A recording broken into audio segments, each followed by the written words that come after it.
Vamos resolver agora um sistema para análise de Norton. Norton faz o seguinte, ele isola a resistência que pode variar no futuro, uma máquina, etc. E ele jampeia ao invés de Thevenin que corta o sistema. Ou seja, se ele jampeia aqui, a corrente sempre vem pelo ponto mais fraco. E como aqui não tem nenhuma resistência mais fraca, quer dizer menos resistência. Como ele vem por onde tem menos resistência, não vai passar nada aqui. Então, é a mesma coisa se ele estivesse fora. Simplificando, o que a gente quer saber é qual a corrente que passa aqui. Ou seja, a gente simplificou como aqui não passa, a gente tira ele do sistema já. Ou seja, fica assim o nosso sistema, nosso circuito. Uma resistência de 20 volts com essas seguintes resistências. Para calcular a resistência equivalente desse sistema é sempre o sentido oposto ao da fonte.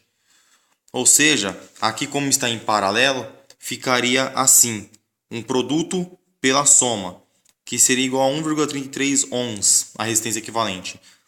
Ou seja, fica uma fonte de 20 volts, que alimenta uma resistência de 2 e uma de 1,33. Como está em série, a resistência equivalente entre esses dois é a soma. Ou seja, teremos uma resistência equivalente de 3,33. O nosso sistema fica então simplificado dessa forma: 20 volts consumido por uma resistência de 3,33. Então a corrente nesse sistema é de 6 amperes, pois a corrente é igual a tensão sobre a resistência. 20 sobre 3,33 seria igual a 6 amperes. Ou seja, a queda de tensão, se voltar no circuito anterior que formou este, ficaria assim. E sabemos que a queda de tensão neste aqui, de 1,33 ohms, nesse resistor, seria de 8 volts, arredondando. Voltando ao circuito anterior, ao que gerou essa resistência paralela, teremos isso aqui. Uma resistência de 20 volts. Aqui sabemos que a queda é de 8 volts e como em paralelo a tensão é a mesma, aqui nós teremos 8 volts também. Então, dá para calcular a resistência, que seria tensão, resistência de Norton, N, aqui ó, resistência N.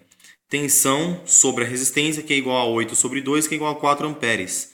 Então, como aqui é um circuito em série, aqui é um circuito em série, a corrente que passa aqui é a mesma que vai passar aqui, em roxo, ó, a conta que gerou a corrente.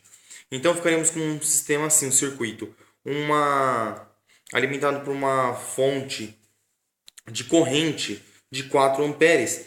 Norton, aqui, ele fala para pendurar a resistência de Norton aqui, que é a resistência de todo o sistema, que foi esta aqui, 3,33. Em paralelo com a que a gente pendurou. E para achar a queda de tensão e as correntes como se dividem, aí foi feita essas contas. A resistência equivalente, como ali está um sistema em paralelo, entre 3,33 e 2, a resistência equivalente é um produto pela soma, que seria resultante de 1,25 ohms. Um sistema alimentado por 1,25 ohms. Ou seja, a queda de tensão nesse 1,25 ohms seria de 5 volts, pois a resistência vezes a corrente de Norton. A corrente, então, em cada um deles seria tensão sobre a resistência, que é 5 dividido por 3,33, porque esse é um sistema em paralelo, esse 5 volts foi o equivalente da resistência equivalente entre os dois paralelos. Então a queda de tensão em um é a mesma do outro, no circuito em paralelo. Essa é a semelhança, tensão é a mesma.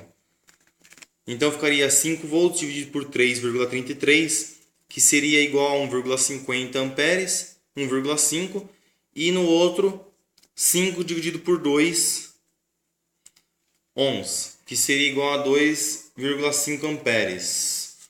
Então o nosso sistema fica assim, dividido, e a corrente voltaria a ser a mesma. Para cá vem 2,5 amperes, para cá 1,5. Como isso aqui é um circuito em paralelo, a queda de tensão neste resistor de 5 volts é a mesma desse aqui, 5 volts, paralelo. E aqui a corrente 1,5 mais 2,5 volta a ser 4 inicial. Por aqui tem um nó, e aqui volta a unificação desses nós. E aqui acaba a explicação de Norton.